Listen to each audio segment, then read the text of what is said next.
पंतप्रधान नरेंद्र मोदींची आज कोल्हापूरमध्ये महायुतीच्या उमेदवारांच्या प्रचारासाठी जाहीर सभा होतीये। संजय मंडलिक आणि धैर्यशील मानेंसाठी मोदी आज कोल्हापूरकरांना साथ घालणार आहेत। मुख्यमंत्री एकनाथ शिंदेंनी काल रात्री सभास्थळाची पाहणी केली आहे। योगेश बोरसे आमचे प्रतिनिधी आमच्या सोबत आहेत। योगेश, 10 वर्षांनंतर मोदी हे कोल्हापूरमध्ये येत आहेत आणि तेही घटक पक्षांच्या उमेदवारांच्या प्रचारासाठी कशा पद्धतीने कोल्हापूरमध्ये तयारी करण्यात आली आहे?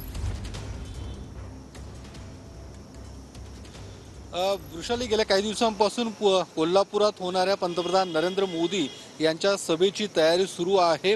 आज संध्याकाळी 5 वाजता कोल्हापुरातल्या तपोवन मैदानामध्ये या सभेचं आयोजन करण्यात आलेलं आहे आणि आपण पाहू शकतो या सभेच्या परिसरात जोरदार अशी बॅनरबाजी सुद्धा महायुतीकडून करण्यात आलेली आहे। पंतप्रधान नरेंद्र मोदी यांचे बॅनर्स या ठिकाणी लावण्यात आलेले आहेत। तर दुसरीकडे या तपोवन मैदानावरती सभा मंडपाचं काम सुरू आहे।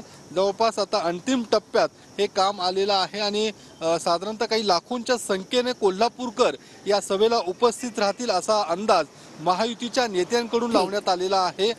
कोल्हापुरातील महायुतीचे उमेदवार संजय मंडलिक, त्यासोबतच हातकणंगलेचे महायुतीचे उमेदवार धैर्यशील माने यांच्या प्रचारार्थ आजची ही सभा असणार आहे। आणि या नक्कीच धन्यवाद योगेश, दिलेल्या सविस्तर माहितीसाठी। अपडेट सातत्याने तुमच्याकडून जाणून घेणार आहोत।